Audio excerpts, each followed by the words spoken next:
sầu, đôi tay đang âu sầu. Hẹn ngày sau sẽ gặp nhau. Tình yêu như phép màu, chẳng ai muốn xa được đâu. Gặp nhau có duyên không hẹn, tự nhiên ý hợp thấm đau. Người ta ép mơ ép giàu, nào ai ép duyên được đâu. Tình yêu đến không mong cầu.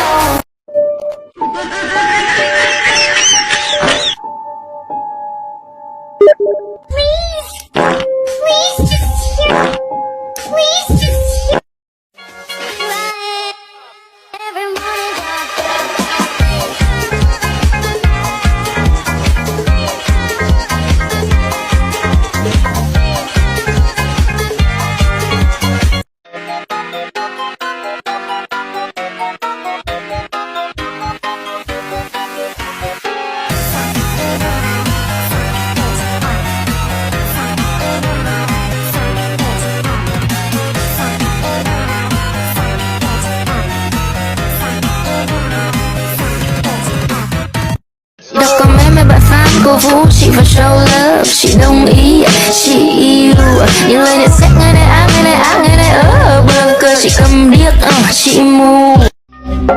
To every wrong thing if you're looking at me through the right eyes. Darkness in my name, don't you wanna come and play on the cool side? Don't be so shy. There's a pleasure in hiding from the sun. No, I was never one for pretty weather. I'd rather be a creep. Baby, follow me into the water. I'll take you to the darker. This could be perfection, and then I'm dripping in your mouth, singing like a siren.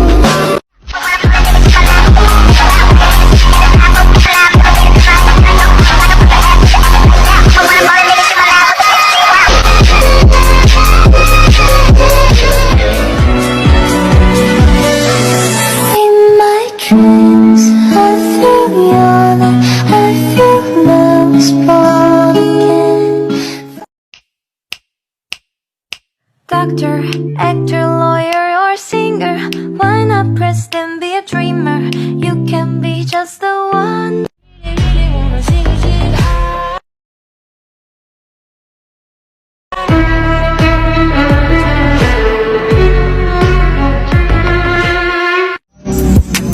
You look lonely.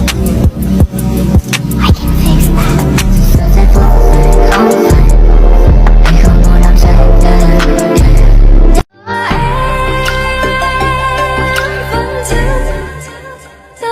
Lòng xa.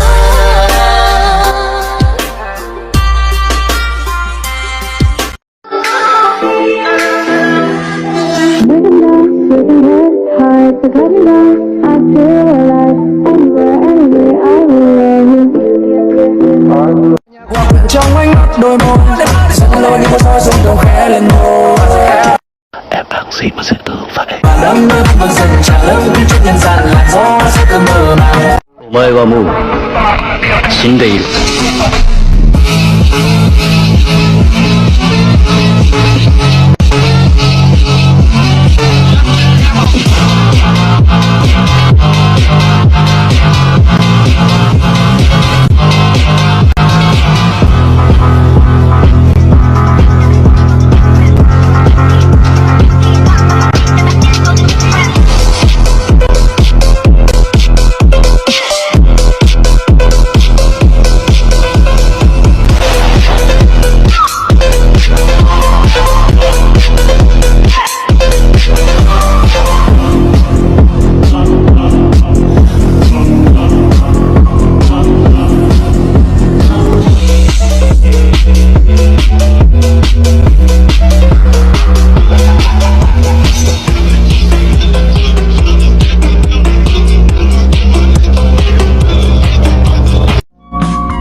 Gà, dám xung hông với tao không? Nhưng toàn bộ gacha nữ là của tao. Tất cả chỉ là của tao thôi lũ gà.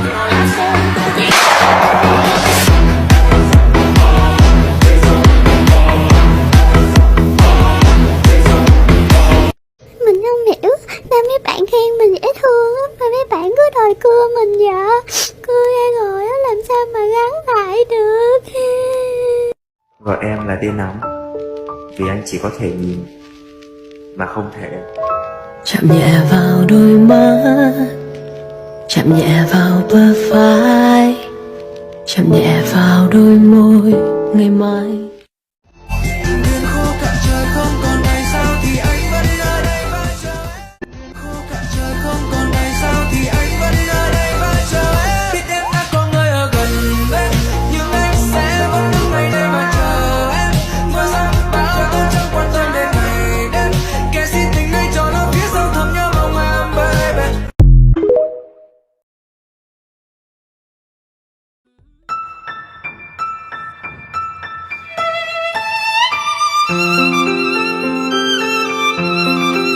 Tòa tuyên án 20 năm tù khổ sai đối với Võ Thị Thắng. Liệu chính quyền của các ông còn tồn tại được bao lâu mà kết án tôi đến 20 năm tù?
Nắng rêu du theo làn khói mong manh, là công chúa hay nàng tiên nữ trong tranh.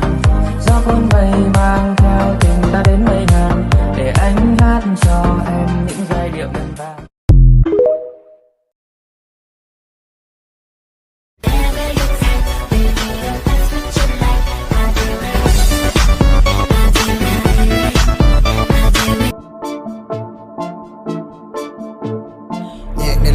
Không có xa tăng như kỹ năng trên là không phải ban linh hồn. Không cần phải đính đá, anh chỉ cặp điêu ta vàng điêu mà chiêu nhà này cháy phai lồn. Bè hỏi là tới sáng. I don't mean to lump a group of people in a hive. I think I just met my dad in 1985. I don't mean to lump a group of people in a hive. I think I just met my dad in 1985. My dad, 1985. My father, 1985.